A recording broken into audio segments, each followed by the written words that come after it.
तो जैसे कि बच्चों अपन ने कल है ना फ्लक्स कैलकुलेट करना सीखा, बी डॉट डी ए का मीनिंग सीखा था।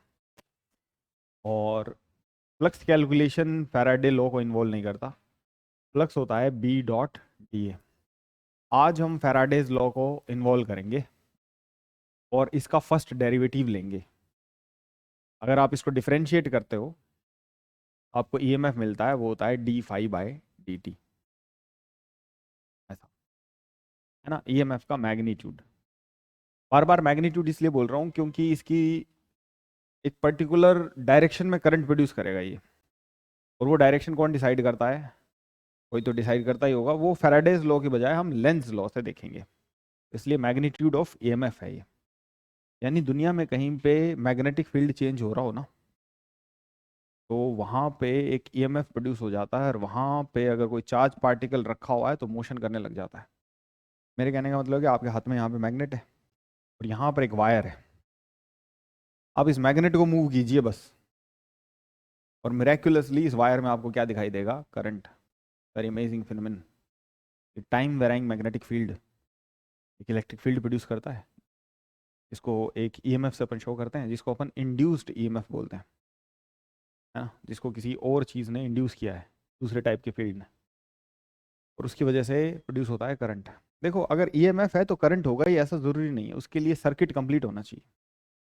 अगर दो एंड्स के बीच में पोटेंशियल डिफरेंस है और वो ओपन है एंड्स, यानी एक क्लोज लूप नहीं बना पा रहे हैं उस एंड्स के बीच में, तो वहाँ पे कोई करंट दिखाई नहीं देगा, विजिबिलिटी नहीं होगी ईएमएफ की, है ना। ईएमएफ, फैराडे क्या था ना, एक्सपेरिमेंटलिस्ट थे, उनको हमेशा सर्किट कंप्लीट चाहिए होता था। मैथमेटिकली ईएमएफ हमेशा प्रोड्यूस होगा अगर आप time varying magnetic field produce करते हो तो, या फिर आप कहीं से भी किसी एरिया में से फ्लक्स चेंज कर लेते हो तो। ये बात क्लियर है सारे बच्चों को? अब हम मैथमेटिकली अपनी परीक्षा की दृष्टि को देखते हुए फिजिक्स को भूल के इसका कैलकुलेशन करने की कोशिश करेंगे, विभिन्न ग्राफ बनाने की कोशिश करेंगे।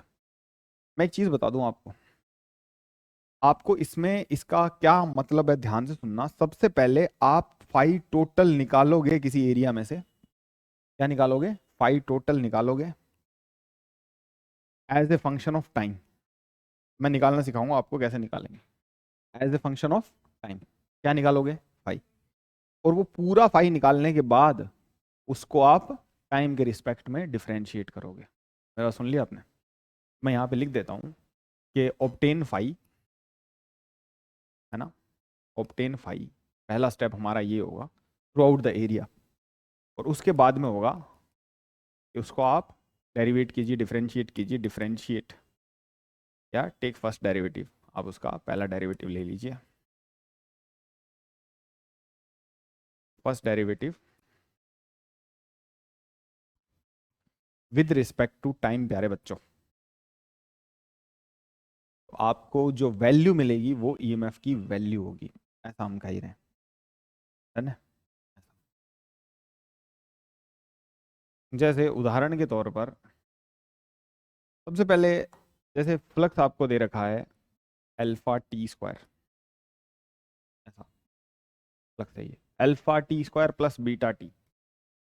लेट्स से ये किसी भी एरिया में से पास कर रहा है, मुझे मतलब नहीं, किसी एरिया के साथ ये फ्लक्स लिंक्ड है, तो ईएमएफ कितना होगा? बस एक बार जानकारी के लिए हम लिख रहे हैं, ईएमएफ का मैग्नीट्यूड होगा D phi by D T, तो ईएमएफ आएगा 2 अल्फा टी प्लस बीटा। यानी ये ईएमएफ किसका फंक्शन आया है? टाइम का। इससे जो करंट आएगा ई बाय आर से, जनरली अगर एक लूप है उसका इंटरनल रेजिस्टेंस या लूप का पूरा रेजिस्टेंस आर है, तो ई बाय आर हमको क्या कैलकुलेट करके देगा? करंट, अगर उसमें फ्लो हो रहा है करंट तो। अदरवाइज इतना ईएमएफ प्रोड्यूस हो जाएगा, ये हमारा आंसर हो जाएगा। फर्स्ट डेरिवेटिव ये होता है। अब जो मैंने अभी भी बातें बोली थी वो कर लेते हैं। मान लेते हैं, अज्यूम करो आप, क्वेश्चन है ये, एक सर्कल है, ठीक है, एक सर्कल है, इसका रेडियस जो है वो बढ़ता जा रहा है, इसका रेडियस टाइम का फंक्शन है, आर नॉट एल्फा टी है, लेट्स से इसका रेडियस क्या करता जा रहा है? बढ़ता ही जा रहा है, ठीक है। और यहां पर एक मैग्नेटिक फील्ड है बी बराबर minus B naught K cap,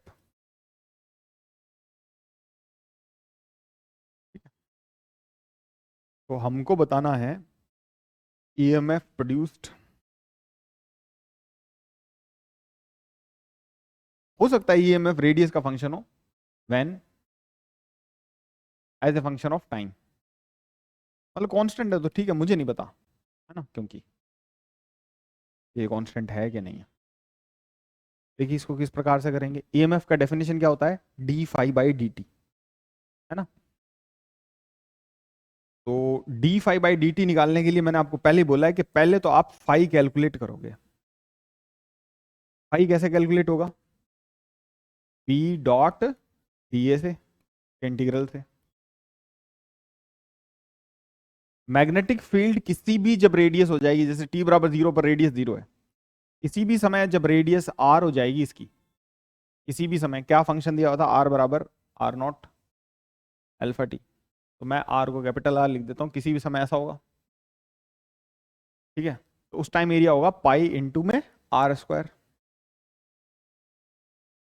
तो बी कांस्टेंट है तो इंटीग्रेशन करने की जरूरत नहीं है मेरे को, ऐसे बी डॉट डी ए, हर डी ए का ऐसा बी लेने की जरूरत नहीं, सभी जगह बी जो है वो कांस्टेंट है, ठीक है। तो बी बराबर बी नॉट है, डी ए, क्योंकि डी ए और बी के बीच में एंगल 0 डिग्री का बन रहा है, तो मैंने बी डॉट डी ए को डॉट प्रोडक्ट हटा के सिर्फ डी ए लिख रहा हूँ मैं यहाँ पे, मतलब एरिया लिख रहा हूँ।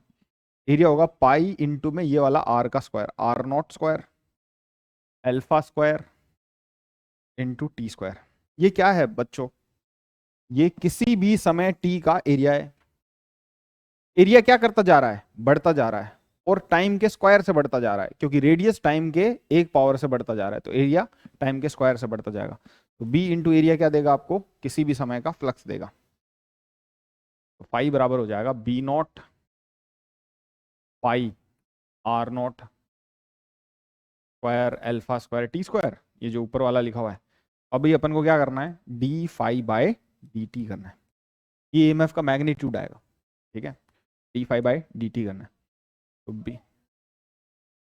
B naught pi R naught square alpha square, ये तो सब फिक्स है, इनटू में 2t, क्या जाएगा D phi by D T, answer है। अरे हाँ कि नहीं। और अगर b बराबर बी नॉट आर होता तो बच्चों,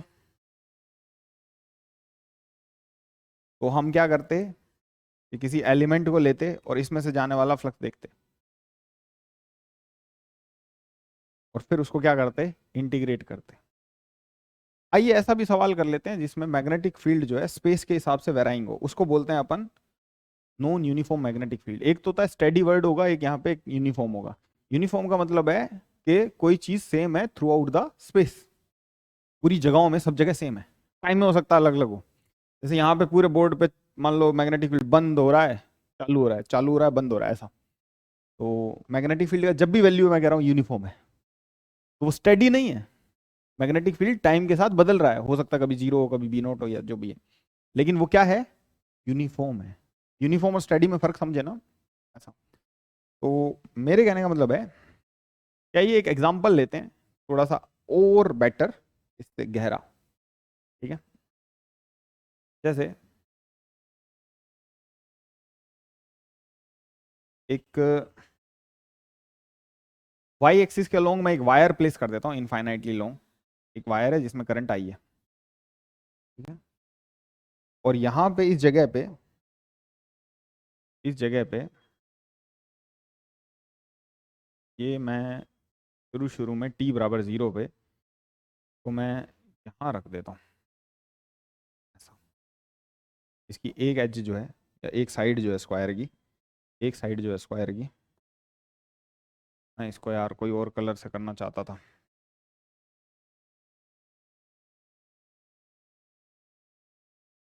ये हो गया इतना, ठीक है।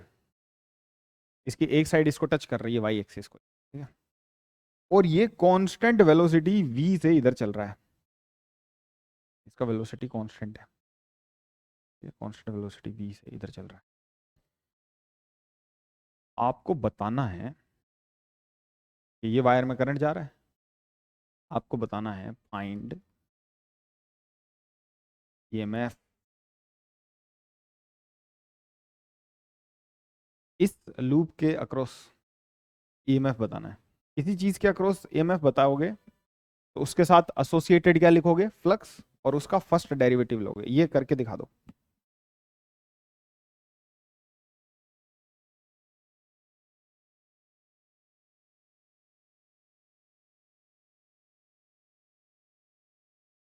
हम लोगों को क्या करना है, किसी भी टाइम टी का फ्लक्स निकालना है। यही हमने जाना है कि हम किसी भी टाइम टी का फ्लक्स निकालें।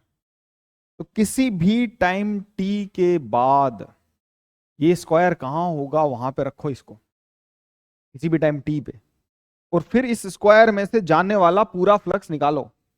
वही हमको क्या बताएगा, phi as a function of time. तो किसी भी ये स्टेप बहुत इंपॉर्टेंट है। मतलब क्या होता है ना कि आपको कंफ्यूजन क्या आएगा, आप टीचर के बिना करोगे तो कंफ्यूजन क्या आएगा ना, कंफ्यूजन ये आएगा कि यही निकाल दूं क्या मैं अब इसी स्थिति में। नहीं, ऐसा नहीं। अब क्या करोगे, किसी भी टाइम टी का फ्लक्स निकालोगे। ये तो टी बराबर 0 का निकाल दिया आपने, phi as a function of time चाहिए आपको। अरे मैं बात समझे ना। तो किसी भी टाइम टी का फ्लक्स निकालो। ये टी टाइम बाद में लूप यहां आ जाएगा, ऐसे चल रहा है ना मोशन में, ऐसे यहां आ जाएगा। और कितना डिस्टेंस मूव हो जाएगा, वी टी। और ये हो जाएगा वी टी प्लस ए, अगर इसका डायमेंशन ए था तो। ठीक है, ये हटा दो, अब ये यहाँ के लिए था। ये डिस्टेंस कितनी हो जाएगी, वी टी। कौन सी डिस्टेंस, ये डिस्टेंस। इस डिस्टेंस का क्या नाम है, ये डिस्टेंस। ये डिस्टेंस वी टी हो जाएगी, जो ये आगे सरकेगा। ये एज वी टी सरक जाएगी, ये एज कितनी सरक जाएगी, वी टी प्लस ए। मतलब सरकेगी तो वी टी ऑब्वियसली, लेकिन आगे कितनी होगी, वी टी प्लस ए, क्योंकि ए पहले से ही आगे थी। अब क्या करोगे, इसमें से जाने वाला फ्लक्स निकालोगे। अब किसी टाइम टी बज गए घड़ी में, अब क्या निकालोगे, फ्लक्स निकालोगे। तो फ्लक्स हम क्या करेंगे, इस स्ट्रिप में से निकालेंगे। ऑब्वियसली फ्लक्स की कैलकुलेशन तो अपन ने बहुत किया है ना बच्चों, इस स्ट्रिप में से निकालेंगे। तो इस स्ट्रिप जिस भी जगह है, ये मान लेते हैं एक्स जगह पे है, तो यहां पर मैग्नेटिक फील्ड कितना, म्यू नॉट आई अपॉन में 2 पाई एक्स, ये अनंत बार हो चुका है, इनटू में इस स्ट्रिप का एरिया जो कि है dx, तो इसकी लेंथ, और इनटू में a। ये क्या हो जाएगा, मैग्नेटिक फील्ड इनटू में एरिया। ये क्या हो जाएगा, फ्लक्स फाई। अरे सर इसमें टाइम तो आया ही नहीं, इसको टाइम के रिस्पेक्ट में कैसे डिफरेंशिएट करेंगे सर। एक्स को नहीं पुट करेंगे, एक्स तो कोई भी एक्स है ना, एक्स तो कोई भी एक्स लिया हुआ है। क्या करेंगे, पहली लिमिट क्या पुट करेंगे, वी टी, और अंतिम लिमिट क्या पुट करेंगे, वी टी प्लस ए। इस इंटीग्रेशन को कर लेंगे, इस इंटीग्रेशन में लॉग में कुछ टर्म आएगा, अरे कर लेंगे ना। ये सब constant mu naught I upon में 2 पाई इंटू ए, ये सब कॉन्स्टेंट है dx बाय एक्स। क्या जाएगा, एल एन एक्स, और एल एन एक्स में L N V T plus A upon में वी टी, और इनटू में जो कांस्टेंट पैरामीटर थे म्यू नॉट आई अपॉन में 2 पाई इनटू में ए। ये हो जाएगा इसका आंसर। ये किसका आंसर है, ई एम आई। पाई का कैसे है, तो डिफरेंशिएट नहीं किया क्या मैंने, हाँ सॉरी सॉरी सॉरी, ठीक है। ये फाई का ही आंसर है बच्चों, बिल्कुल, बहुत बढ़िया। ये क्या निकाला है आपने, इसमें से जाने वाला टोटल फ्लक्स। मेरी बात सुनना, ये काम कोई बच्चा नहीं करेगा तुम में से, चाहे तुम्हारे आंसर सही आते हो, कि तुम लोग इसमें से फ्लक्स देख लो। मेरी बात समझ रहे हो, क्या देख लो, डी फाई। और सर मैं क्या कर देता हूं, डी फाई को क्या कर देता हूं, डिफरेंशिएट कर देता हूं। और फिर ये dx है सर, इसको डिफरेंशिएट करूंगा तो पता नहीं dx बाई dt को v लिख दूंगा सर, ये v से चल रहा है, ऐसा वैसा कुछ भी मत करना, ये भी x है क्योंकि इसके नीचे। मैं क्या कह रहा हूं, पिछली स्लाइड पर मैंने बोला था ना आपको थोड़ी देर पहले, ऊपर चला गया होगा वो, क्या बोला था थोड़ी देर पहले मैंने ये बोला था कि सबसे पहले कंप्लीट फाई निकालेंगे किसी टाइम t पर, और उस कंप्लीट फाई को क्या करेंगे, डिफरेंशिएट। इन चीजों से बचना जो आपको यहाँ पे डाउट आ रहे होंगे, ये मेजर डाउट्स हैं जो बहुत बढ़िया बढ़िया बच्चे को आते हैं। अरे मेरी बात क्लियर है क्या, इसके और अभ्यास कराने की जरूरत नहीं है ना। कोई मूवेबल चीज होगी तो वो किसी भी टाइम टी पर कहीं होगी, या फिर मेजोरिटी में अपन को क्या दिमाग में रखना है, मेनली अपन को ये दिमाग में रखना है कि हमको कैलकुलेशन करना है phi as a function of time की। फाई क्या होता है, बी डॉट डी ए का इंटीग्रल, यानी ये हम पहले इंटीग्रेशन करेंगे और फिर इसका, इस चीज का इंटीग्रेशन होने के बाद क्या करेंगे, इस चीज का क्या करेंगे, डिफरेंशिएशन करेंगे। ये लॉ है ये। मतलब ईएमएफ का जो लॉ है वो है D by D T of B dot D A का इंटीग्रल, ये नियम है, ये हो जाएगा आपका ई। समझे क्या? मतलब डी फाई को डिफरेंशिएट नहीं करेंगे आप, किसको डिफरेंशिएट करेंगे? फाई को। फाई को पहले क्या लिखेंगे? As a function of time पूरे को, और फिर उसको डिफरेंशिएट करेंगे। ठीक है, उसके लिए हमको हार्डकोर मैथ्स आनी चाहिए।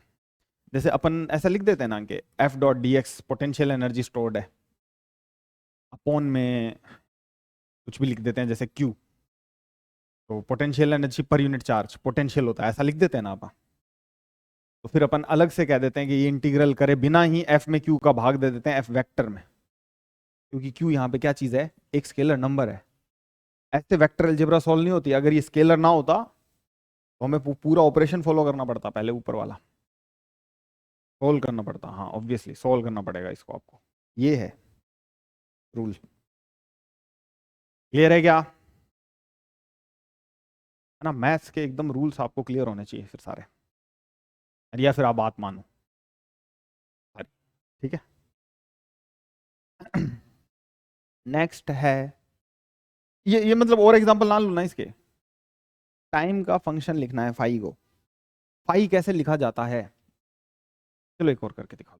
मोशनल ईएमएफ में भी ले लेंगे अपन ये, चलो वहां ही ले लेंगे फिर। मोशनल ईएमएफ में भी कुछ एग्जांपल लेने हैं, जैसे पैराबोलिक वायर के ऊपर किसी चीज को चला के। तो ये एग्जांपल आपको सेट हो गए होंगे। सबसे पहले phi as a function of time निकालना है और उसको डिफरेंशिएट करना है, तो आपके पास क्या आएगा? ईएमएफ ई आएगा। कई बार पूछ लेते हैं कि इतने टाइम में, या फिर कई बार आपको फ्लो ऑफ चार्ज भी पूछ लेते हैं कि डेल्टा क्यू बताओ, अमाउंट ऑफ चार्ज फ्लोन। तो देखो डेल्टा क्यू क्या होता है? आई डी टी का इंटीग्रल होता है, D Q by D T is I, तो आई डी टी का integral is delta Q. What is I? किसी लूप में से आई क्या होगा? ईएमएफ बाय आर इनटू में, ईएमएफ क्या है? D phi by D T, शाबाश, वेरी गुड।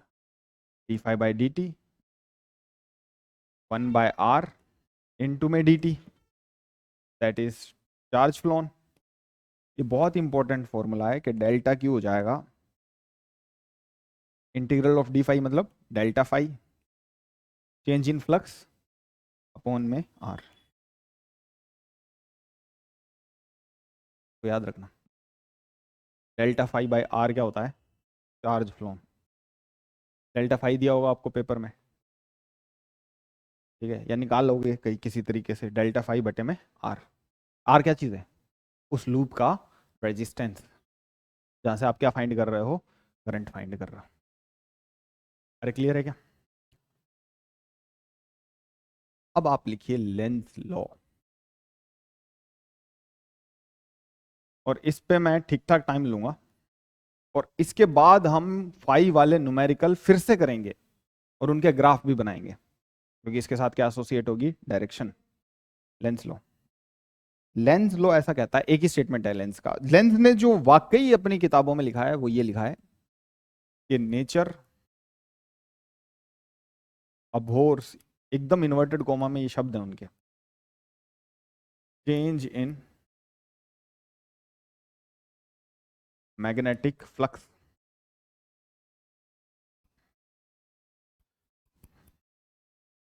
हमें ना, जैसे आपको उसमें डायमैग्नेटिज्म में भी मैंने बताया था कि नेचर एक प्रॉपर्टी को बहुत अपने साथ ऐसे एसोसिएट करता है, वो है कि मैग्नेटिक फ्लक्स के चेंज को नेचर नहीं चाहता। अब यार फिजिक्स के लॉज ऐसे थोड़ी करते हैं कि नेचर किसी चीज को ऐसे उठा के छोड़ दो ना तो उसको नीचे गिरा देता है नेचर, ऐसा तो हम नहीं पढ़ते ना, हम कोई लॉजिक देने की कोशिश करते हैं। लेंस लॉ का लॉजिक कहाँ से आएगा वो भी हम जानने की कोशिश करेंगे, वो भी थोड़ी देर में बताऊंगा मैं। वैसे कहाँ से आता है आपको पता ही है, कहाँ से आता है? कंजर्वेशन ऑफ एनर्जी से। जो मूलभूत लॉ है जिस नॉन यूनिवर्स में हम रह रहे हैं उसका कोई वायलेशन नहीं है हमारे पास, है ना। कंजर्वेशन ऑफ एनर्जी और कंजर्वेशन ऑफ मोमेंटम का कोई वायलेशन नहीं है हमारे पास। ऐसा कोई चीज़ नहीं है जो कंजर्वेशन ऑफ एनर्जी को वायलेट करती हो अभी तक। तो मैं ये कह रहा हूँ कि नेचर ऐसा पसंद क्यों नहीं करता होगा, इसको तो बाद में जानेंगे, पहले ये बस ये लिख लेते हैं। आपके सिलेबस के अनुसार जो आपकी टेक्स्ट बुक में लिखा रहेगा ना लेंस लॉ, वो ये लिखा रहेगा कि according to this law according to this law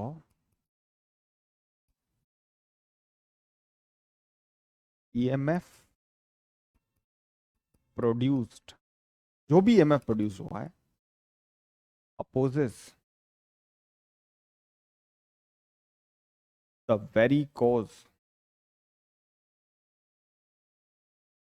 of its मतलब ईएमएफ का ही, ईएमएफ प्रोडक्शन। ऐसा है बच्चों, ये लेंस लो है सिलेबस के अनुसार, बेस्ड ऑन एनर्जी कंजर्वेशन। मैं लिख देता हूँ यहाँ पे, एनर्जी कंजर्वेशन को वायलेट करे ऐसा लॉ तो होता ही नहीं। मतलब ये इसका कारण है, लेंस लॉ को एग्जिस्ट करने का, नेचर को अबहोर करने का कारण है कंजर्वेशन ऑफ एनर्जी। तो बहुत ही इजी एग्जांपल से अपन इसको सिद्ध करने की कोशिश करेंगे। कंजर्वेशन ऑफ एनर्जी है ना, इसका रीजन है ये कि ये लॉ क्यों एग्जिस्ट कर रहा है, क्योंकि अगर ये नहीं होगा तो ये very fundamental law of nature violate हो जाएगा। अब देखते हैं कैसे। अब देखना, मेरी बात सुनना कि मान लीजिए ये कोई करंट कैरिंग लूप है। अपन बहुत एग्जांपल लेंगे और सभी एग्जांपल के बाद आपको एकदम स्पष्ट तरीके से ये समझ में आ जाना चाहिए कि डायरेक्शन ऑफ करंट जो इंड्यूस हो रहा है उसकी क्या होगी, करंट की डायरेक्शन क्या होगी जो इंड्यूस हो रहा है। मान लो इसके अंदर करंट ऐसा फ्लो कर रहा है आई, ठीक है, आई करंट इसमें पहले से फ्लो कर रहा है, या चलो मैसी नहीं करना चाहते अपन, इसमें कोई करंट फ्लो नहीं कर रहा और ना ही इसके पास कोई सोर्स है करंट का, ठीक है। और यहां पर आप बार मैग्नेट लेते हो, इसका नॉर्थ पोल इस तरफ है, इसका नॉर्थ पोल किस तरफ है, इसको फेस कर रहा है, मतलब बोर्ड की तरफ। ये नॉर्थ पोल है और ये क्या है, साउथ पोल, और इसकी तरफ ले जाते हो। तो इससे पहले यहां पर जब था तो मैग्नेटिक फ्लक्स यानी मैग्नेटिक फील्ड लाइंस ज्यादा जा रही थी, या पास में आएगा तब, पास में आएगा तब ज्यादा जाएगी, कोई कोई ऐसे ऐसे करके इधर से बाहर चली गई थी वो भी आने लग जाएगी, इसमें से मैग्नेटिक फ्लक्स क्या होगा, इंक्रीज होगा। अरे हाँ कि नहीं, मैग्नेटिक फ्लक्स इंक्रीज होगा तो लेंस क्या कह के गए हैं, लेंस चचा कि भाई मैग्नेटिक फ्लक्स चेंज होगा तो उसको अपोज करने लग जाता है नेचर। चलो मैंने पहले ही डायरेक्शन बना दिया, मैं बाद में बताऊंगा। मैं ये पूछना चाहता हूँ आपसे कि अगर मैग्नेटिक फ्लक्स इंक्रीज होगा इसमें से अगर मैग्नेटिक फ्लक्स इंक्रीज करता है ये वाला, तो इसमें इंड्यूस्ड ईएमएफ की कोई डायरेक्शन होनी चाहिए, जिस डायरेक्शन में ईएमएफ इंड्यूस होगा उसकी कोई, मतलब जो भी है उस डायरेक्शन का कुछ होना चाहिए कि आई में, जे में, के में, किधर है ना, इस तरफ इंड्यूस करंट आएगा। तो देखो ऐसा है कि इसके पास नॉर्थ पोल लाएंगे तो ये इसको अपोज करेगा, तो ये अपना एक मैग्नेटिक फील्ड जो है वो इस तरफ बनाना चाहिए। क्यों? क्योंकि बढ़ते हुए मैग्नेटिक फील्ड को, मैग्नेटिक फ्लक्स को इसको क्या करना है, अपोज करना है ना, इंक्रीजिंग मैग्नेटिक फ्लक्स को इसको अपोज करना है। तो अपना एक मैग्नेटिक फ्लक्स बनाएगा तो किधर करंट भेजेगा, इस तरफ भेजेगा। अरे हाँ कि नहीं, तो मेरे कहने का मतलब है कि करंट का डायरेक्शन ये होगा। ये करंट का डायरेक्शन ने किस लॉ से दिया, लेंथ के लॉ से।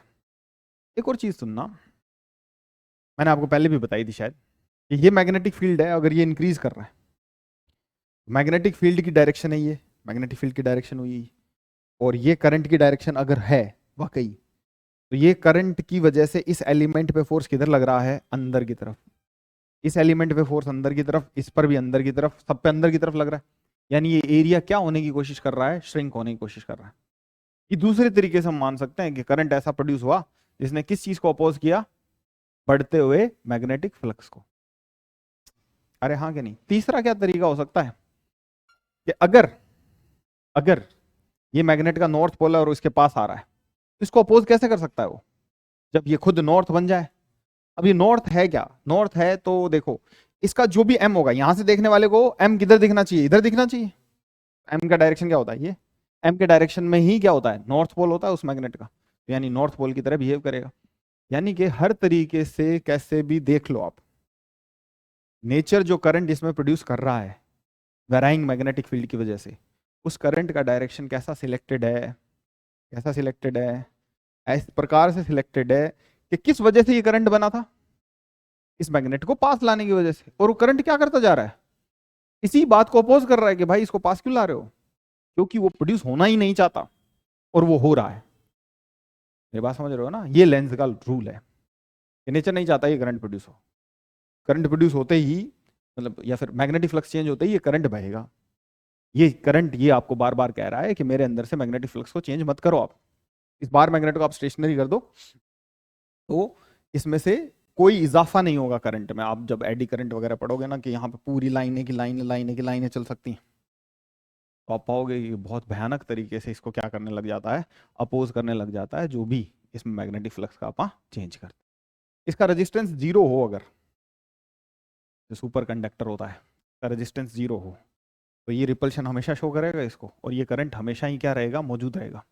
अपोजिशन टू अपोजिशन नहीं रहेगा ना। अपोजिशन क्या है, opposition to change of magnetic flux क्या है, ये करंट का बनना। और अपोजिशन टू करंट क्या है, रेजिस्टेंस, है ना। तो अपोजिशन ऑफ इस प्रोडक्शन नहीं होगा, यानी रेजिस्टेंस नहीं होगा। ऐसे वर्ड्स अगर आ जाएं, रेजिस्टेंस नहीं होगा तो क्या होगा, ये करंट अनंत काल तक फ्लो होगा। ऐसी चीजें क्या कहलाती हैं, सुपर कंडक्टर। यस, आपको पता है ना मेट्रो जमीन से नहीं टकराती। मैगलीव आपने सुना हो तो, मैगलीव क्या मामला है, मैग्नेटिक लेविएशन कोई बोलते हैं ना। ये ट्रेनें जो हैं, ये ट्रेनें कैसे चलती हैं इसके ऊपर, आप ऐसा सुपर कंडक्टर ही लेते हो ना तो वो हमेशा रिपल्शन रहता है, हमेशा एक स्ट्रॉन्ग मैग्नेट रहता है जो ऐसा मैग्नेटिक फील्ड प्रोड्यूस करता है ऐसा। तो मेरे कहने का मतलब ये है कि nature abhors change in magnetic flux, ठीक है ऐसा। दूसरा कि हमको ये जानना है कि नेचर ऐसा क्यों करता होगा, ऐसा उसको क्या पड़ी है कि वो ऐसा करे। तो उसका आंसर कहां छुपा हुआ है, कंजर्वेशन ऑफ एनर्जी में। जैसे एक कॉइल इमेजिन करना आप,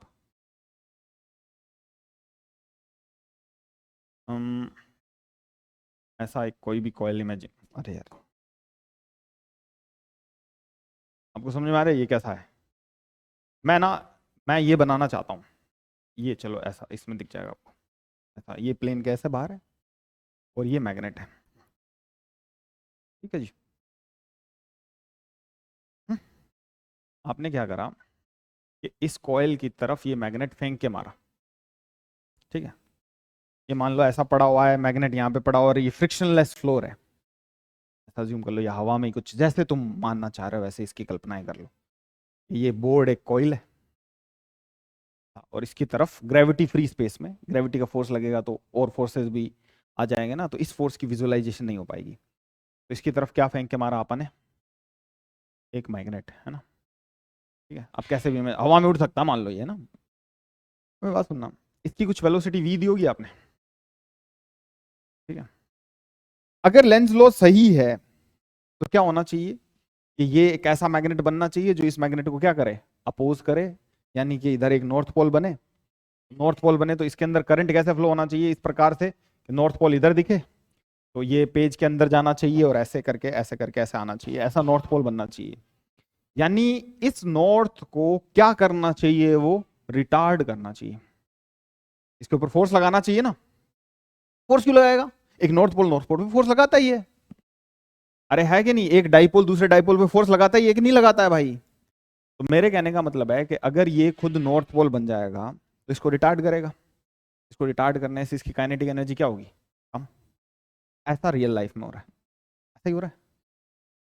मान लो ऐसा ना होता तो क्या होता, यहाँ पे करंट बन जाता, ऐसा करंट बन जाता ना, ऐसा करंट बन जाता, नॉर्थ पोल बनाना है कि इसको, इसके अपोजिट करंट बन जाता, अरे हाँ कि नहीं, करंट बन जाता। और करंट वाली इलेक्ट्रिकल एनर्जी तो आपके पास आ ही जाती है, यानी बल्ब लोटिए सब जला ही लेते आप, बच कपड़ों के प्रेस भी कर देते, और ये मैग्नेट उसी एनर्जी से चलता रहता। क्या हम ऐसे यूनिवर्स में रहते हैं क्या कि आपको एक और एनर्जी मिल जाए और इसकी एनर्जी भी वही पड़ी रहे, फिर तो बात ही क्या है यार, फिर क्यों पेट्रोल भरवा रहे हैं, क्यों बिल दे रहे हैं।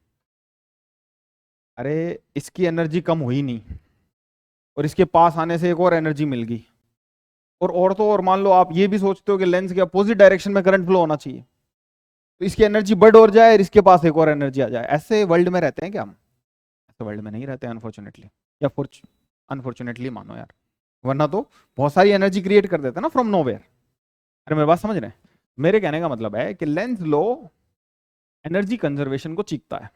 अगर आपका करंट बन रहा है तो आपको एक और फॉर्म ऑफ एनर्जी मिल रही है, एक और फॉर्म ऑफ एनर्जी, इस एनर्जी को रिड्यूस ही करनी चाहिए ना, वरना टोटल एनर्जी इसके पास सिर्फ काइनेटिक एनर्जी की फॉर्म में थी, अब काइनेटिक प्लस इलेक्ट्रिकल एनर्जी है, इसकी काइनेटिक एनर्जी कम होनी चाहिए ना, टोटल एनर्जी तो वही है। ऑब्वियसली लेंज लॉ जो है वो इन अकॉर्डेंस टू, कई लोग कहते हैं कि लेंज लॉ है ना एनर्जी कंजर्वेशन पे बेस्ड है, या फिर एनर्जी कंजर्वेशन को प्रूव करता है क्या? नहीं, एनर्जी कंजर्वेशन लेंज लॉ को प्रूव करता है बच्चों। अरे मेरे पास वो मोर फंडामेंटल लॉ है ना नेचर का। तो मेरे कहने का मतलब ये है, एक और एग्जांपल ले लेते हैं। आपने ना, अगर आप वीडियोस देखोगे इसके, तो लोग ये एक्सपेरिमेंट करते हो, आपको अनंत लोग दिखाई देंगे कि वो क्या कर रहे हैं ना, यहाँ पे एक कॉइल ले रहे हैं, कॉइल के बजाय वो कॉपर के कई टर्न्स का ऐसा मामला लेते हैं। ठीक है, मेरी बात समझे, मैं एक ही कॉइल से इसको बना देता हूँ दोबारा से। मैं ये कह रहा हूँ यहाँ पर एक कॉइल है, ठीक है, क्योंकि अपना सवाल ज़्यादातर अपना जो एस्पेक्ट है थ्योरेटिकल फिजिक्स में वो मैथमेटिकल रहता है। एक कॉइल है, ठीक है, का डायरेक्शन मैं बाद में बनाऊंगा चलो। और यहाँ पर एक नॉर्थ पोल आ रहा है इसकी तरफ, और ये साउथ पोल है, यानी एक बार मैग्नेट आ रहा है, इसमें से जाने वाला फ्लक्स बढ़ना चाहिए। ऊपर से देखने वाले ऑब्जर्वर को क्या लगना चाहिए, ये नॉर्थ ही बना दे। नॉर्थ कब बनाएगा इसका? एम, जब ऊपर की तरफ हो, यानी करंट इस डायरेक्शन में फ्लो। सब तरीके से आपको समझ में आ रहा है ना कि इस अपनी तरफ चलती हुई मैग्नेट को क्या करना चाहिए, ये अपने अंदर ऐसा करंट बनाना चाहिए जो इसको अपोज कर सके। उसके बहुत सारे तरीके हमने देखे, तो कुल मिला के बेस्ट तरीका हमको ये लगा कि सर ये नॉर्थ बन जाना चाहिए सर। अरे हाँ कि नहीं, ये क्या बन जाना चाहिए? नॉर्थ बन जाना चाहिए। तो ये इसके ऊपर किधर फोर्स लगाना चाहिए? ऊपर फोर्स लगाना चाहिए, इसको रिटार्ड करना चाहिए। तो आप यूट्यूब वीडियोस देखोगे ना इससे रिलेटेड, ऐसा कोई कॉपर का बना रखा है उन्होंने, और उसके ऊपर से मैग्नेट डालते हैं, वो मैग्नेट एकदम स्लो हो जाता है, उसमें से जाता है, तो फिर वो बंदा आराम से हाथ में से ऐसे निकाल लेता है, फिर वापस छोड़ देता है। अरे है कि नहीं, एक मतलब खुली हुई बॉटल मानो ना, सिलेंड्रिकल सा ऐसा वेसल मान लो आप यार, ये खुला है ऊपर नीचे से, और यहाँ पर क्या है? टर्न्स ऑफ कॉपर है ऐसे बहुत सारे। कंडक्टिंग कॉइल होना चाहिए ना जिसमें करंट फ्लो हो सके। इसमें कोई सोर्स है क्या? कोई बैटरी लगा रखी है क्या हमने?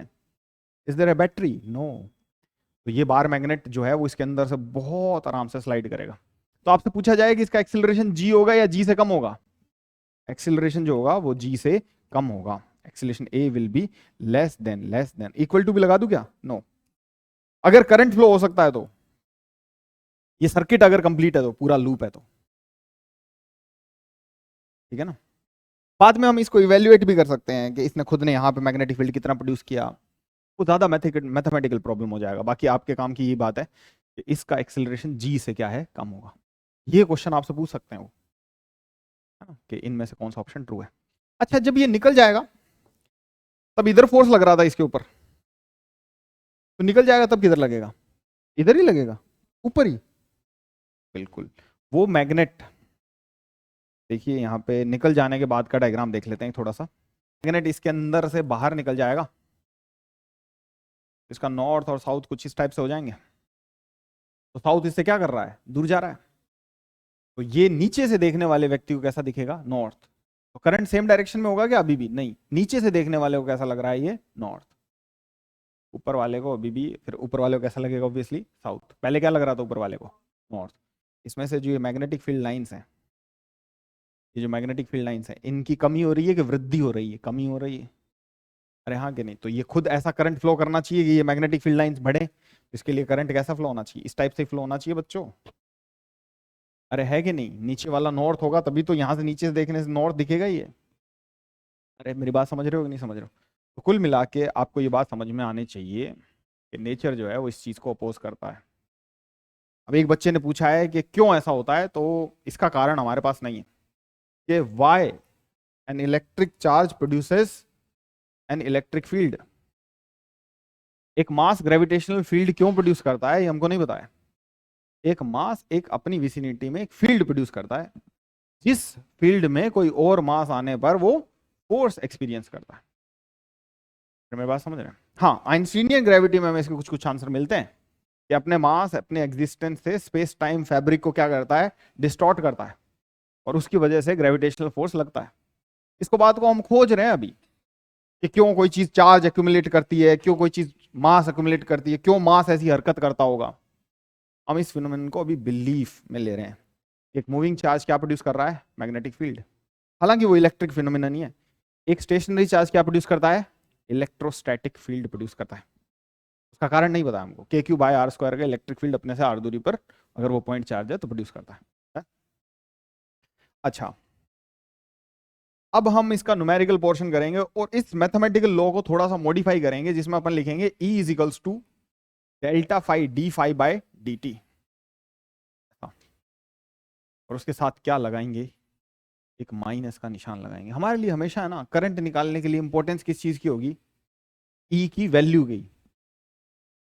अरे एक एक्सपेरिमेंटल फिजिसिस्ट ने देखा ना कि यार करंट प्रोड्यूस हो रहा है, तो उसको मतलब नहीं था, उसको पता था कि फ्लक्स चेंज हो रहा है तो ऐसा हो रहा है। लेंस ने इसकी क्या दिया है अपन को, डायरेक्शन। लेंस को भी अपन सम्मान देंगे, ऐसे नहीं सारा फैराडे को दे देंगे। यहाँ पे सेल्फ इंडक्टेंस जब पढ़ेंगे उसका सिंबल अपन एल से लिखेंगे, नाम हेनरी लिख देंगे, लेकिन लेंस के लिए उसको एल से लिखेंगे, सभी किताबों में एल मिलेगा आपको यहाँ पे।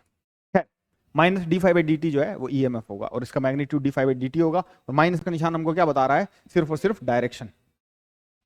यानी हम ऐसा लिख सकते हैं इसको, D by D T of B dot ये ऐसा, और इसके साथ माइनस का एक निशान, और ये हो जाएगा आपका ई एम एफ।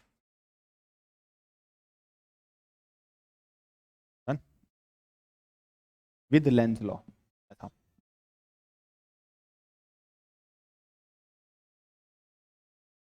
ठीक है, अब देखो डायरेक्शन की कुछ बातें कर लेते हैं। मैं आपसे सवाल पूछ लेता हूँ, ये वाले तो अपन एग्जांपल में ही ले लिए, गिरता हुआ बार मैग्नेट वाले, ठीक है। आप ले ले, और यहाँ पर आई करंट फ्लो कर रहा है ऐसा आई, ठीक है। तो आपको इस लूप में इस लूप में करंट का डायरेक्शन प्रेडिक्ट करना है, और आई जो है वो ग्रो कर रहा है टाइम के साथ, ऐसा मान लो।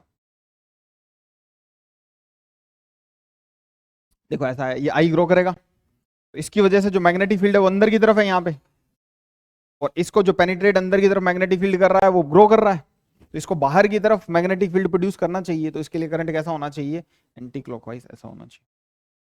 आई घट रहा होता तो ये क्या हो जाता, क्लॉकवाइज हो जाता। अरे समझ में आएगी मेरी बात। या फिर आपको ऐसा सवाल दे कि ये करंट कैरिंग वायर है आई और वो इसके पास हला रहे हैं, तब भी यही हाल हो जाता, क्योंकि इसके अंदर मैग्नेटिक फील्ड लाइंस ज्यादा पास हो रही थी, मैग्नेटिक फील्ड बढ़ रहा होता। अरे क्लियर है। अच्छा, अगर फाई कांस्टेंट हो तो कोई ईएमएफ नहीं होता और कोई करंट भी नहीं होता, यही बात है। एक कुछ साधारण से सवाल कर लेते हैं, जैसे कि ये है,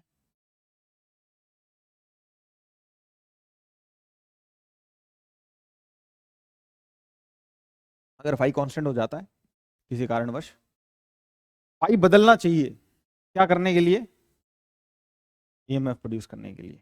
अगर वो क्लोज सर्किट है तो क्या हो जाएगा, उसमें करंट भी आपको देखने को मिल जाएगा प्रैक्टिकली। क्लोज सर्किट नहीं है तो करंट देखने को मिलेगा क्या। ऐसा है कि हम बारिश को प्रेडिक्ट कर रहे हैं, अब आप बारिश का प्रेडिक्शन किए हुए हैं तो बाल्टी रख देंगे तो पानी भर जाएगा, लेकिन बाल्टी रखने या नहीं रखने से बारिश का कोई ताल्लुक नहीं है, वो ईएमएफ तो प्रोड्यूस होगा ही। अगर आप बाल्टी रख देते हैं तो आपको पानी भी मिलेगा, मतलब आपको पास अगर सर्किट कंप्लीट है तो आपको करंट भी मिलेगा। यहाँ पे अगर नॉन कंडक्टिंग ऑब्जेक्ट रख देंगे तब भी उसके अक्रॉस ईएमएफ होगा यार, है ना। वो चार्ज को ड्राइव कर सके ऐसा जरूरी थोड़ी है। अरे हाँ कि नहीं, है ना। तो आइए एक साधारण साधारण कुछ क्वेश्चंस कर लेते हैं, जैसे कि ये वाला। ये एक रीजन है जिसके अंदर मैग्नेटिक फील्ड है, ठीक है, पूरे के अंदर है, अंदर की तरफ पूरे के अंदर है, ठीक है। फिर चित्र खराब होगा अदरवाइज। यहां पर एक लूप है, ठीक है, एक लूप है, वो पोजीशन 1 पे है पहले, है ना। फिर वो पोजीशन 2 पे है, ठीक है। फिर वो पोजीशन 3 पे है, और 3 पे आते ही वो पिंक हो गया है, ठीक है। और फिर वो पोजीशन 4 पे है, इस कलर का हो गया है। और फिर वो पोजीशन 5 पे है और ब्लैक हो गया है। चलो फिर वो पोजीशन 5 पे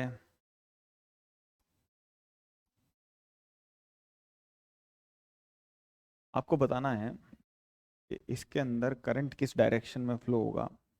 जब ये 1 पे होगा, क्लॉकवाइज एंटी क्लॉक 2 पे होगा, 3 पे होगा, 4 पे होगा और 5 पे होगा। बताओ शाबाश। 1 पे कितना कौन सी डायरेक्शन में होगा करंट? आप बताइए कौन सी डायरेक्शन में करंट होगा, आप बताइए कौन सी डायरेक्शन? 1 पे। इस रीजन में सिर्फ मैग्नेटिक फील्ड है। आप बताइए प्रमीत। 1 पे कहीं किसी भी दिशा में करंट नहीं होगा। वजह? क्योंकि इस एरिया में से, जो एरिया है फिजिकली, उस एरिया में से कोई फ्लक्स चेंज नहीं हो रहा। कोई फ्लक्स नहीं चेंज हो रहा तो कोई ईएमएफ नहीं है। कोई ईएमएफ नहीं है तो कोई करंट नहीं होगा। चल, ठीक है। 2 पे बताइए, ऐसे जा रहा है ये वी वेलोसिटी से, ऐसे चल के जा रहा है। देखो ऐसा है कि थोड़ी देर में ये और अंदर आएगा, तो इसमें से अंदर जाने वाला फ्लक्स क्या करेगा? इंक्रीज करेगा। यानी ये फ्लक्स इंक्रीज कर रहा है तो इसको कैसा फ्लक्स बनाना पड़ेगा? ऐसा। ये कैसा हो जाएगा करंट इसके अंदर? Anti clockwise. 1 पे नो करंट, 2 पे एंटी क्लॉकवाइज करंट। आप ये भी बता सकते हो क्या कितना है? हाँ। कैसे कैलकुलेट करेंगे? किसी भी इंस्टेंट का ए कैलकुलेट करेंगे, किसी भी टाइम का फंक्शन, और फिर उसको क्या करेंगे? डिफरेंशिएट करेंगे। इसके कुछ एग्जांपल्स देखेंगे अपन थोड़ी देर में मैथमेटिकली। इसका क्या है? 0, क्योंकि इसमें भी कोई कोई भी फ्लक्स चेंज नहीं कर रहा है। ये यहां से यहां था, यहां से यहां कुछ भी हो रहा हो, इसके अंदर फ्लक्स क्या हो रहा है? पासिंग। मतलब है कुछ। यहाँ पे तो 0 है, 0 ही रहा। यहाँ पे कुछ है, 10 20 30 लाइंस पास हो रही हैं इसमें से, लेकिन वो बदल नहीं रही। अरे हाँ कि नहीं? इस इंस्टेंट पे नहीं बदल रही। इस पे ये बाहर जा रहा है, तो बाहर जा रहा है तो ये वाला फ्लक्स इंक्रीज होना चाहिए, यही वाला, क्योंकि ये कम हो रहा है तो ऐसा करंट हो जाएगा। ये कौन सी डायरेक्शन हुई? क्लॉकवाइज। और यहां पर फिफ्थ कंडीशन में क्या हो जाएगा? अब हम थोड़ा सा इसी में मैथ कर लेते हैं, एक सिंपल ज्योमेट्री के लिए, ठीक है। सर्कल का एरिया भी बहुत आसानी से वैसे निकाल सकते हैं आप। सेक्टर पे डिपेंड करता है वो कितना सेक्टर उसके अंदर आता गया है। उस सेक्टर ने क्या थीटा बनाया, हाफ आर स्क्वायर थीटा होता है। इसके साथ भी कर सकते हैं, लेकिन मैं पहले सिमेट्री वो सिंपल ज्योमेट्री दे देता हूँ आपको। वापस ऐसा कैसा सवाल करेंगे। हमारे पास है ना ऐसा स्पेस, ऐसा स्पेस में जगह है 2L लेंथ का, इसमें मैग्नेटिक फील्ड यूनिफॉर्म है B वैल्यू का, ठीक? और इसमें एक और छोटा लूप प्रवेश कर रहा है। इसका एक एंड यहाँ पे है, इसका एक एंड है ना यहाँ पे है, और इसका लेंथ है L। इस वक्त t बराबर 0 पर ये फोटो है ऐसा, और ये कांस्टेंट वेलोसिटी v से चल रहा है। तो कौन चला रहा है कांस्टेंट वेलोसिटी v से, उसमें नहीं जा रहे हैं, पर हमें कंफर्म पता है इसकी वेलोसिटी कांस्टेंट है, और ये इसके अंदर प्रवेश कर रहा है, और ये 2L लेंथ का है। तो हमको बताना है, हमको क्या बताना है? EMF as a function of time, current as a function of time. अगर इसका रेजिस्टेंस आर है तो सारे का रेजिस्टेंस कितना है? आर। इसका रेजिस्टेंस का वैल्यू है आर। और आपको बताना है pi as a function of time. हो सकता है कोई कांस्टेंट आ जाए, टाइम का फंक्शन हो ही ना, की भी प्रोबेबिलिटी है। ये लेंथ है बी और ये लेंथ है एल।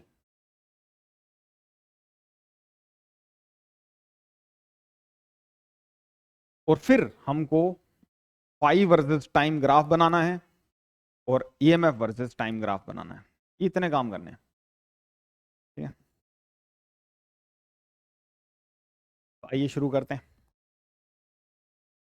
देखो मेरी बात सुनो, इसमें हमें बहुत केयरफुल रहना पड़ेगा, क्योंकि हमारे पास फाई दोनों टाइप का आएगा, as a function of time और कांस्टेंट। देखो थोड़ा सा टाइम टी बीतने के बाद ये लूप इसके अंदर घुस जाएगा ऐसे। कितनी लेंथ अंदर घुस जाएगा? टी। और बाकी की लेंथ बच जाएगी आपके पास L माइनस वी टी, आप लिखना चाहो तो, और ये हाइट हो जाएगी B। इसमें से जाने वाला फ्लक्स का अमाउंट क्या होगा?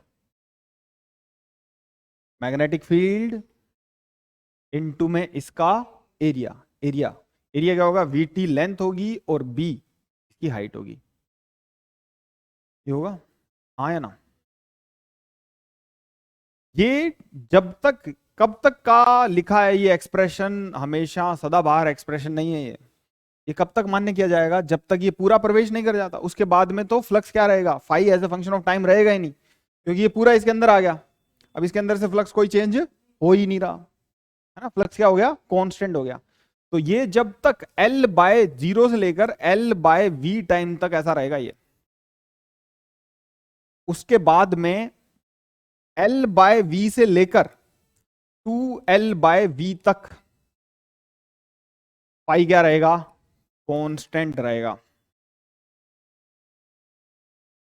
2L बाय वी तक में ये लेंथ कितनी चल जाएगा? ये यहां से 2L चल जाएगा, यानी ये वाला एंड कहां आ जाएगा? यहां आ जाएगा, आगे वाला एंड। अरे हाँ कि नहीं प्यारे बच्चों? तो आगे वाला एंड यहां पे आ जाएगा, यहां पे कहीं पे, थोड़ा ऐसा इस टाइप से, एकदम इसके वर्ज पे आ जाएगा। इसके बाद में ये बाहर निकलेगा ऐसे ऐसे करता हुआ। अरे हाँ कि नहीं? इसकी वेलोसिटी क्या है? v। हमने शुरू शुरू में देखा था तो इसकी पूरी लेंथ इसके अंदर थी, अभी लेंथ कितनी हो जाएगी इसके अंदर? पूरी लेंथ L अंदर थी, अभी क्या हो जाएगी? L minus V T length हो जाएगी इसकी। अरे जैसे जैसे टाइम बीतेगा इसकी लेंथ कम होती जाएगी। अभी L है t बराबर 0 पे, t बराबर कितने? L माइनस वी टी हो जाएगी। तो L बाय वी करेंगे तो कितने टाइम बाद में? L बाय वी टाइम बाद में तो कुछ लेंथ नहीं रहेगी ना इसकी। मेरे कहने का मतलब है कि 2L बाय वी से लेकर अभी तक अगर मैं कंसिस्टेंट चल रहा हूं तो 3L बाय वी तक जो फाई होगा वो क्या होगा? B L minus V T into में बी, ये होगा।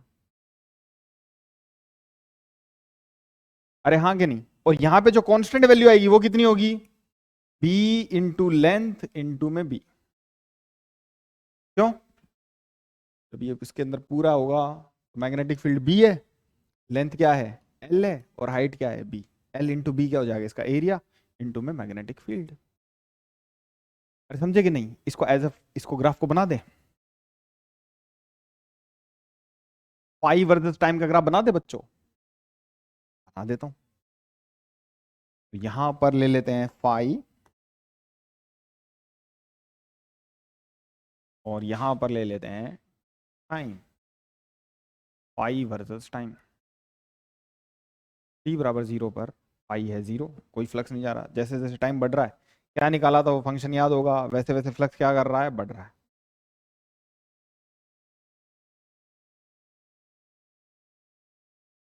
अब मेरी बात ध्यान से सुनना, D phi by D T क्या होता है? ईएमएफ। अगर आपको फाई टी ग्राफ का स्लोप पूछा जाए तो वो स्लोप क्या देगा? ईएमएफ एट एन इंस्टेंट देगा। अरे है कि नहीं?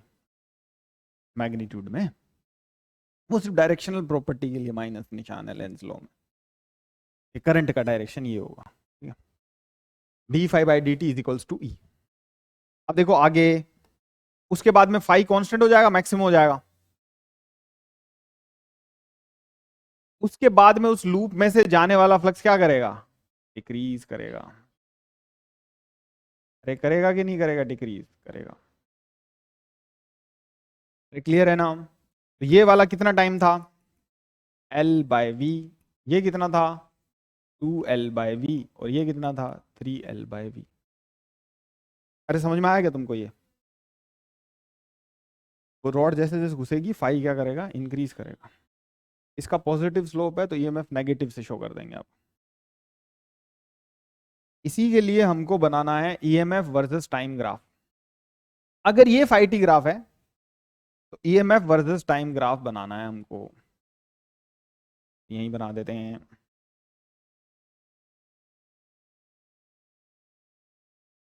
देखो, सबसे पहले मुझे ये बताओ कि जब फाई लीनियरली बढ़ रहा है, सबसे पहले फाई आया क्या था? फाई आया था B, B into V T. इसका डेरिवेटिव लीजिए, वो मैग्नीट्यूड देगा ईएमएफ का बी बी वी ऐसा। ईएमएफ का वैल्यू क्या आ रहा है, कांस्टेंट आ रहा है। कब से कब तक कांस्टेंट आ रहा है प्यारे बच्चों, 0 से लेकर L बाई वी तक कांस्टेंट आएगा। वैसे नीचे बनाना चाहिए, मैं नीचे बना देता हूँ इसको। 0 से L बाई वी टर्म तक कांस्टेंट आएगा, उसको ऊपर बनाया तो इसको नीचे, इसका पॉजिटिव स्लोप दिखाया है ना, अगर ऊपर नहीं पॉजिटिव स्लोप दिखाया तो उसके बाद में ईएमएफ क्या हो जाएगा, 0। क्यों, क्योंकि फ्लक्स ही चेंज नहीं हो रहा, फ्लक्स चेंज होता है तभी ईएमएफ आता है। उसके बाद में ईएमएफ क्या हो जाएगा,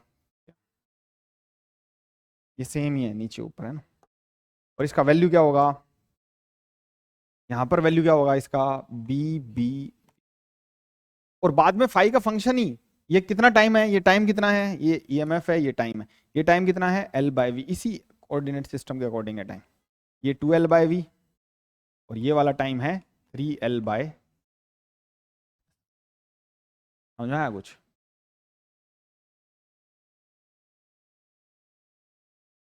और लास्ट में हम फाई का कौन सा फंक्शन डिफरेंशिएट कर रहे हैं,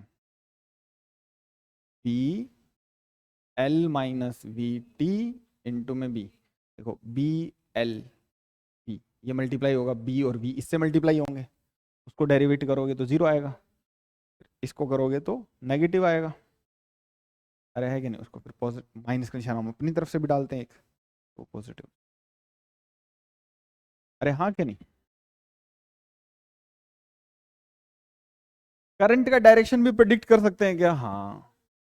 अंदर की तरफ मैग्नेटिक फील्ड बढ़ता जा रहा है शुरू में, तो करंट कैसा आएगा, बाहर की तरफ, मतलब ऐसा ऐसा आएगा जो बाहर की तरफ मैग्नेटिक फील्ड प्रोड्यूस कर दे।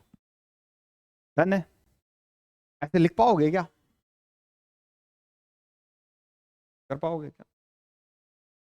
ये एक्सिलरेटेड होता तो क्या करते भाई, इसकी कोई लेंथ जो अंदर घुसी है वो, उसको क्या लिखा था आपने, वीटी लिखा था, उसकी जगह क्या लिखने लग जाओगे, हाफ एटी स्क्वायर लिखने लग जाओगे, तो फाई पैराबोलिक आ जाएगा। और ईएमएफ कैसा आ जाएगा, लीनियर स्ट्रेट लाइन, तो ये भी मतलब सम स्लोप, फाइनाइट स्लोप की स्ट्रेट लाइन आ जाएगा। मेरी बात समझे, अरे समझ पा रहे हो, बनाओगे ये एकदम जेई मेंस और नीट लेवल को रखता है अपने अंदर, और इम्पोर्टेंट सवाल है ये। अच्छा, अब ये देखने में तो कोई दिक्कत नहीं है ना, D phi by D T अगर ईएमएफ होता है, अगर D phi by D T EMF होता है, तो फाई और टी ग्राफ का स्लोप क्या देगा, ईएमएफ। अच्छा, D phi by D T अगर ईएमएफ ई है मैग्नीट्यूड में, तो ई डी टी ईएमएफ और टाइम ग्राफ का एरिया क्या देगा, चेंज इन फ्लक्स। ठीक है, क्यू इंटू आर भी दे सकता हो।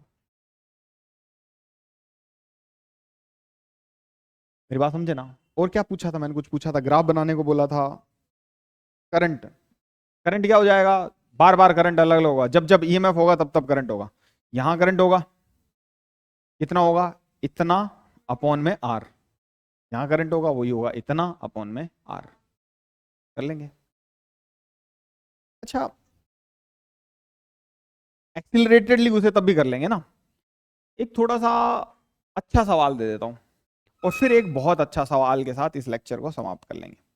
तो ये ठीक ठाक क्वेश्चन है, ठीक ठाक सवाल कर लेते हैं एक, फिर एक बढ़िया सवाल कर लेंगे, ठीक है, जो आपके सिर में दर्द करेगा। ये आसान सवाल है, ठीक है। आपके पास है ना, अ, एक बाउंड्री है, ठीक है। उस बाउंड्री के ना एक साइड में टी बराबर 0 पे, ये एक्सिस नहीं है, एक्स वाई एक्सिस, कोई ग्राफ नहीं बना रहे हम, टी बराबर 0 पर एक रिंग है, सेमी सर्कुलर, एक रिंग है, टी बराबर 0, ठीक है। और ये कांस्टेंट वेलोसिटी ओमेगा से घूम रही है। एचसी वर्मा क्वेश्चन है, ऑब्जेक्टिव 1 या 2 में से कहीं पे, आसान सा क्वेश्चन। ये ऐसे घूम रही है कांस्टेंट वेलोसिटी ओमेगा से, थोड़ी देर में कैसी हो जाएगी, और इस बाउंड्री के इधर क्या है, मैग्नेटिक फील्ड है। थोड़ी देर में कैसी हो जाएगी, थोड़ी देर में डायग्राम देखेंगे, ऐसे घूम रही है तो कैसी हो जाएगी, सेंटर यहीं रहेगा, और ये ऐसे घूम जाएगी ना, इसको दोबारा बनाएंगे तो रफली ये ऐसी हो जाएगी ना, ऐसी। अरे हो जाएगी कि नहीं, ऐसे घूम रही है तो हो जाएगी यार, थोड़ी देर बाद में ऐसी भी हो जाएगी ये, थोड़ी देर बाद में ऐसी भी हो जाएगी ये, तो बाहर भी निकल जाएगी, तो घूमे जा रही है। ओमेगा एंगुलर वेलोसिटी से घूमे जा रही है, ये सवाल है। और टी बराबर 0 पर ये स्थिति है, ऐसा गिवन है। आपको फाइंड करना है, find EMF as a function of time, phi as a function. पिछली बार ईएमएफ टाइम का फंक्शन आया ही नहीं था, वो क्या आ गया था, कांस्टेंट आ गया था। आ सकता है कांस्टेंट, ठीक है, मैं तो कह रहा हूँ फाइंड करो, इसमें भी आ जाएगा phi as a function of time, और फाई वर्सेस टाइम का ग्राफ और ईएमएफ वर्सेस टाइम का ग्राफ। यहाँ पे आपका जेई मेन और लीड लेवल खत्म हो जाता है। फिर अपन इससे थोड़ा सा ऊपर का एक सवाल करेंगे जिससे आपके दिमाग थोड़ा सा खुले और हम इस सिचुएशन के लिए बिल्कुल तैयार रहें। ऐसा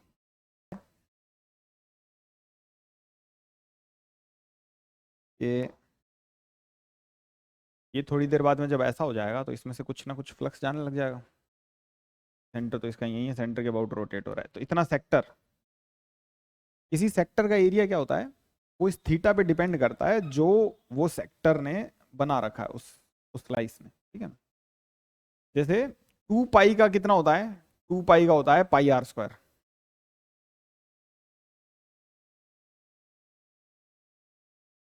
तो सिंगल का कितना होगा आर स्क्वायर बाय 2, और डी थीटा का कितना होगा, ये क्या सिंगल 2 पाई क्या है एंगल, एक रेडियन होगा तो आर स्क्वायर बाय 2, क्योंकि पाई आर स्क्वायर बाय 2 पाई हो जाएगा।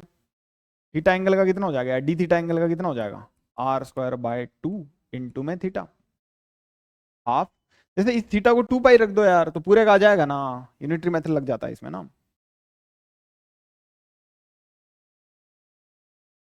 तो ये रेडियस अगर आर है, और वैसे भी इसके ऊपर परपेंडिकुलर डाल के आर डी थीटा वाली लाइन करके ये सामने वाली आर डी थीटा लाइन हो जाएगी आर्क, और इंटू में R, half base into height करके भी अपन निकाल सकते हैं ये ट्राइंगल बना के, वही आ जाएगा half R square D theta, half R square into में डी थीटा। ये मान लेते हैं डी थीटा या थीटा लिख दिया है तो मैं थीटा लिख देता हूँ यहाँ पे भी, डी थीटा लिखना ज़्यादा सुरक्षित रहता है, क्योंकि मान लो ओमेगा टाइम का फंक्शन है या अल्फा टाइम का फंक्शन है, तब ज़्यादा ठीक रहता है कि आप डी थीटा लिखो, क्योंकि D theta by D T क्या होगा, यहाँ पे तो delta theta by delta omega होगा। ये हो जाएगा किसी भी टाइम टी पर ये एंगल थीटा है, ऐसा। ये क्या हो जाएगा फाई, फाई क्या हो जाएगा, ये एरिया इनटू में मैग्नेटिक फील्ड, फाई क्या हो जाएगा P half R square, theta को क्या लिख सकते हैं ओमेगा टी, क्योंकि ओमेगा कांस्टेंट है, तो ये आ जाएगा phi as a function of time. इसका पहला डेरिवेटिव ले लेंगे तो मैग्नीट्यूड ऑफ ईएमएफ आ जाएगा, जो कि कितना आ जाएगा B R square omega by 2, minus का निशान लगा देंगे तो ईएमएफ आ जाएगा, ईएमएफ का वैल्यू आ जाएगा। ईएमएफ फिर से कांस्टेंट आ गया बच्चों, ओमेगा कांस्टेंट था, बी कांस्टेंट था, आर कांस्टेंट था, 2 कांस्टेंट है। ओमेगा फिर से क्या ये D phi by D T, यानी ईएमएफ फिर से क्या आ गया, ईएमएफ का मैग्नीट्यूड फिर से क्या आ गया कांस्टेंट आ गया, और phi as a function of time का ग्राफ बना देंगे। अब आपको भयंकर क्वेश्चन दूं, अरे बना देंगे ना, अब आप बढ़िया क्वेश्चन कर लो, बहुत बढ़िया। लास्ट क्वेश्चन है ये आज का, ये है बाउंड्री, इसके इधर मैग्नेटिक फील्ड है और हमारे पास वही वही वाला सर्कल है, ऐसा कैसा, और इस बार ये अल्फा एंगुलर एक्सिलरेशन से इसमें रोटेट कर रहा है, अल्फा कांस्टेंट है। तो आपको क्या करना है, आपको ईएमएफ वर्सेस टाइम ग्राफ बना के दिखाना है, बना के दिखा दो। ईएमएफ वर्सेस टाइम ग्राफ बनाना है। हुँ? सबसे पहले नहीं, इसका स्लोप वही रहना चाहिए ना, क्योंकि टाइम का लीनियर फंक्शन टी की 1 पावर के बराबर है। सबसे पहले हम क्या करते हैं इन सवालों में, स्लोप भाई मतलब क्या, ईएमएफ लिखने के लिए सबसे पहले phi as a function of time find करने की कोशिश करते हैं। आइए, फाई निकालने के लिए मैग्नेटिक फील्ड को मल्टीप्लाई करना है, इसने जो मैग्नेटिक फील्ड जितना एरिया को अंदर से जा रहा है। तो देखिए, मैं दोबारा इस चित्र को बना देता हूं। ये वो बाउंड्री है जहां से मैग्नेटिक फील्ड आरंभ होता है। तो वो चीज किसी भी टाइम टी पर, किसी भी टाइम टी पर वो लूप इस प्रकार से हो जाएगा बच्चों। ये सेंटर यहीं रहेगा, इस प्रकार से हो जाएगा बच्चों, ऐसा कुछ हो जाएगा।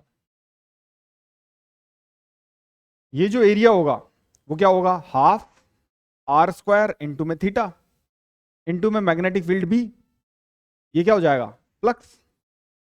बी इंटू में किसी भी टाइम का फ्लक्स लिखना है तो किसी भी टाइम टी का फ्लक्स लिखते हैं, याद कीजिए, आपको मैंने बोला था कोई चल रही मूवेबल चीज के लिए किसी भी टाइम टी का फ्लक्स लिख देते हैं। तो इसको as a function of time लिखने की कोशिश कर रहे हैं, तो half B R square, theta की जगह लिख देंगे half A T square, alpha T square लिख देंगे।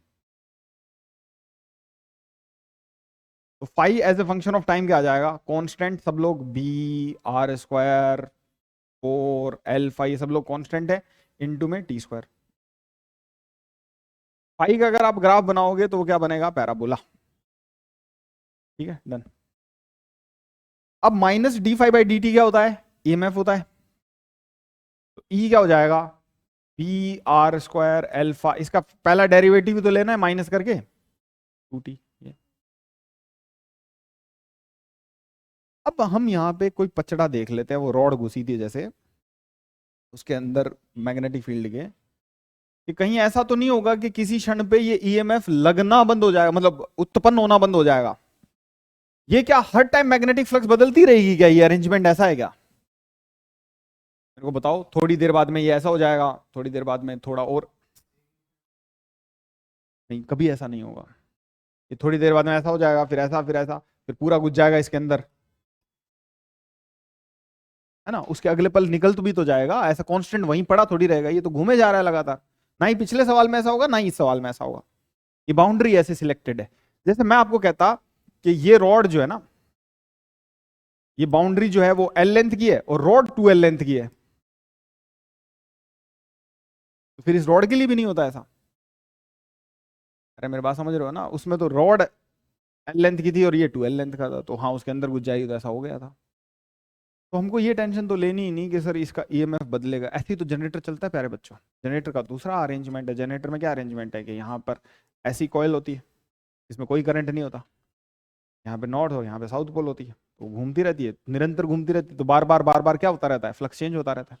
तो सवाल भी मैं आपको करा दूँ, फ्लक्स क्या होता रहता है, चेंज हो रहा है। अगर फ्लक्स चेंज हो रहा है तो ईएमएफ प्रोड्यूस होता रहता है, और उस कॉइल में हमको क्या मिल जाता है, करंट। हम मैकेनिकल एनर्जी सप्लाई करते हैं उसको घुमाने के लिए, कहाँ से, डीजल से, खर्चे से।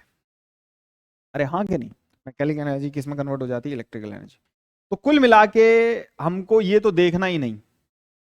लेकिन इसमें एक प्रॉब्लम है बच्चों इस एक्सप्रेशन में, कि ये जो ईएमएफ है ये कभी तो बढ़ रहा है, ईएमएफ क्या, फाई, फाई क्या हो रहा है, D phi by D T, कभी तो क्या है, पॉजिटिव, और कभी कभी क्या है, नेगेटिव।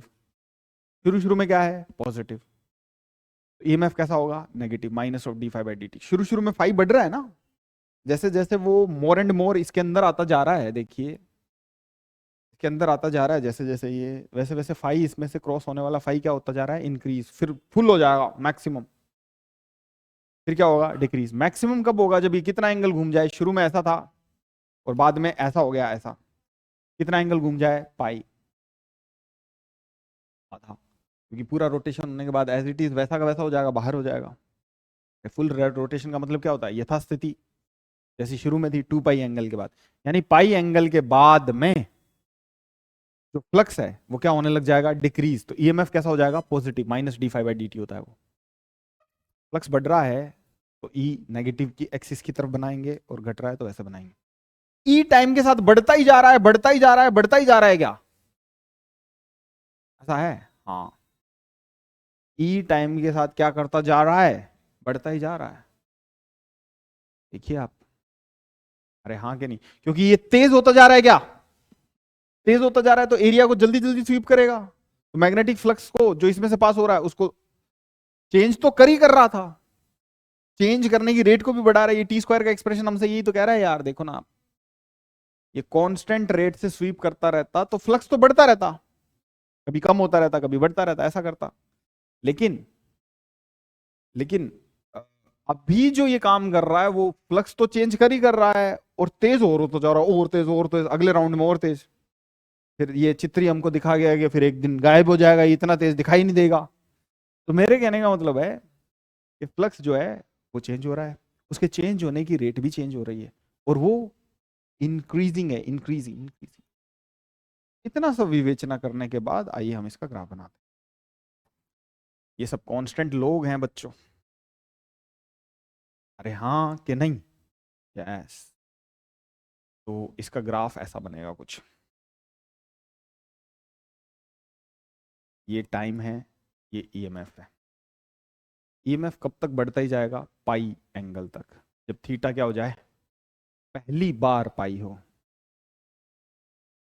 ऐसा नहीं है, ध्यान से ग्राफ बनाना पड़ेगा। ये थीटा पहली बार क्या हो? पाई। थीटा है क्या? Half alpha T square. पहली बार क्या हो? पाई।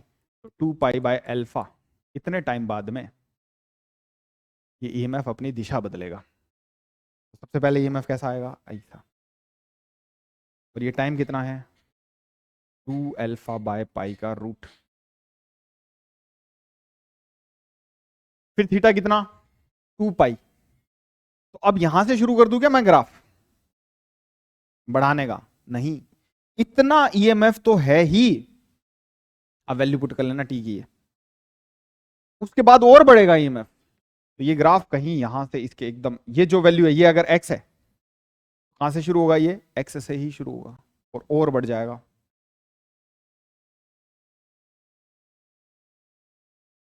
अरे मेरी बात समझ में आ रही है क्या?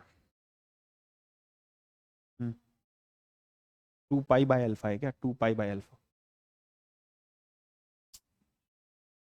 2 पाई बाय अल्फा टाइम है ये। ठीक है। अच्छा, अगला टाइम बता सकते हो? अगला टाइम थीटा पाई से लेके 2 पाई तक, तो थीटा कितना हो जाएगा? 2 पाई। अरे थीटा 2 पाई हो जाएगा, कब हो जाएगा? हाफ एल्फा टी स्क्वायर बराबर 2 पाई। तो 4 पाई बाय अल्फा का रूट, यानी कि यहां पर टाइम हो जाएगा 0 से लेकर 4 पाई बाय अल्फा ही है ना वो, 4 पाई बाय अल्फा का रूट। इसके बाद में इतना ईएमएफ तो रहेगा ही, यहां से कहीं से शुरू होगा ये, उसके बाद में ईएमएफ क्या करेगा? और बढ़ जाएगा। अगला टाइम निकाल लोगे ना यार ऐसे करके? फिर ईएमएफ क्या करेगा? इतना तो रहेगा ही रहेगा, और बढ़ जाएगा ऐसे। आप इसको ऐसे बना के देख लो, यहाँ पे ऐसा, यहाँ पर ये बनाना मत, क्योंकि ये तो यहाँ बना दिया है। के बाद वाला शुरू कर दो यहाँ से ऐसे। मेरी बात समझ पा रहे हो कि नहीं समझ पा रहे हो? ऐसे, और इसको मिटा दो, और इसको क्या कर दो? रेज कर दो। तो ये ग्राफ बनता जाएगा। अरे समझे मेरी बात को? तो ऐसा ग्राफ बनेगा, और स्ट्रेट लाइन बनेगा with a constant slope which is this. ऐसा। तो आई होप आपको क्वेश्चन करने आ गए होंगे कि हमको क्या करना है ईएमएफ लिखने के लिए। कुल मिला के आज हमने ईएमएफ लिखना सीखा प्यारे बच्चों। पाई को as a function of time लिखना पड़ेगा ईएमएफ लिखने के लिए। अरे लिखना पड़ेगा कि नहीं लिखना पड़ेगा? पाई को as a function of time लिखना पड़ेगा, उसके बाद उसको क्या करना पड़ेगा? डिफरेंशिएट। और जैसा मालिक आदेश दे वैसा वैसा फॉलो करते जाएंगे, और ग्राफ बनता जाएगा। है ना?